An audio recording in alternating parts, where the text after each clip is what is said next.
Class का नया topic. अभी तक जितना हम पढ़ाए वो 9 क्लास में था, लेकिन 10 क्लास में भी था। लेकिन आज जो है टॉपिक का नाम है एपी, अरिथमेटिक प्रोग्रेशन। ठीक है, और हिंदी में होता है समांतर श्रेणी। ये जो होता है हम लोग क्यों पढ़ेंगे, ये पहले हम लोगों को सोचना है कि हम लोग रियल लाइफ में कहाँ कहाँ यूज होता है। यूज वही होता है जैसे मान लो कि कोई भी कॉन्फ्रेंस हॉल, ठीक है, या क्या बोलेंगे कि सी वगैरह, सीरी जो होता है सीरी, इसमें यूज होता है। और हम लोग जैसे मान लो कि हॉल जाते हैं, सिनेमा हॉल, तो ऐसा कुछ रहता है बैठने का जगह।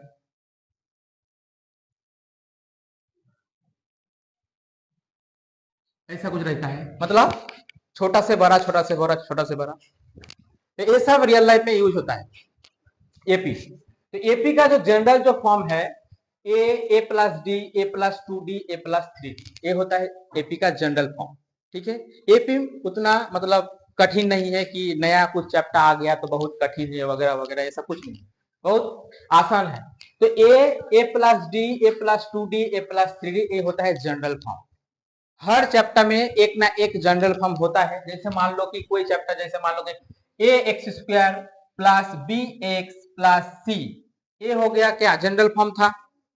पिछले जो तुम लोगों को हम पढ़ा है इसका general form a x square plus b x plus c, ये वाला था। ऐसा ही इसका जनरल फॉर्म हो गया ए प्लस डी, ए प्लस 2D, ए प्लस 3D। अब इसमें ए क्या है, डी क्या है, वो हम लोगों को जानना है। तो ए क्या है, ए हो गया प्रथम पद, ठीक है, इंग्लिश में होता है फर्स्ट टर्म। और डी हो गया क्या, डी हो गया सार्वअंतर या कॉमन डिफरेंस। ठीक है, ये दोनों। और लास्ट में जो होगा उसको हम लोग कहेंगे लास्ट टर्म या लास्ट अंतिम पद। इसमें ये जो चीज है ये होता है फॉर्मूला। कौन सी चीज का फॉर्मूला, जैसे मान लो कि कोई भी एग्जांपल हम दे दिए, ठीक है, एग्जाम्पल देने के बाद बोले कि उसका 7th टर्म या 10th टर्म निकालो, 7वां पद या 10वां पद निकालो, तब ये वाला हम लोग क्या करेंगे, ये फॉर्मूला यूज करेंगे। ये फॉर्मूला क्या है कि an equal to a plus n minus 1 into D.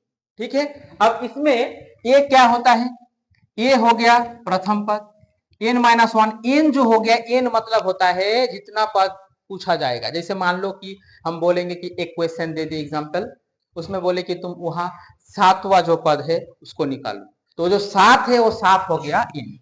और डी जो हो गया, डी हो गया कॉमन डिफरेंस, सार्व अंतर। और डी को हम लोग ऐसा भी लिख सकते हैं a2 माइनस a1।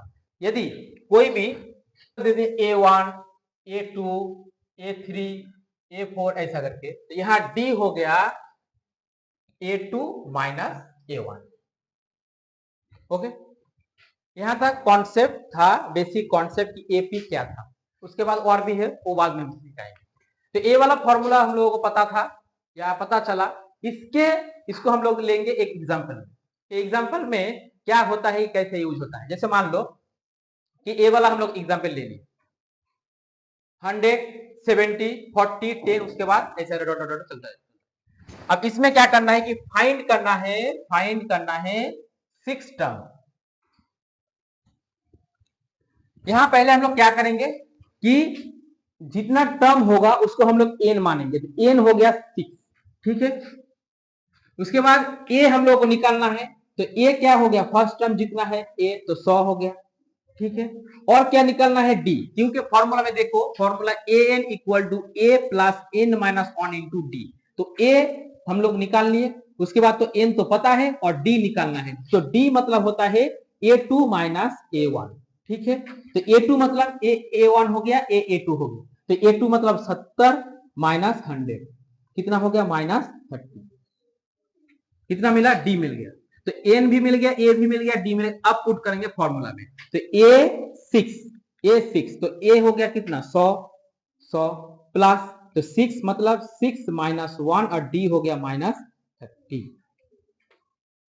100 माइनस 150, तो हो गया लास्ट में 100 से 150 माइनस करेंगे तो माइनस 50। ये हो गया इसका answer a to the power 6, a6 मतलब 6 टर्म कितना है, जैसे क्या बोले कि फाइंड 6 टर्म, तो 6 टर्म हो गया माइनस 50, हो गया आंसर उसका।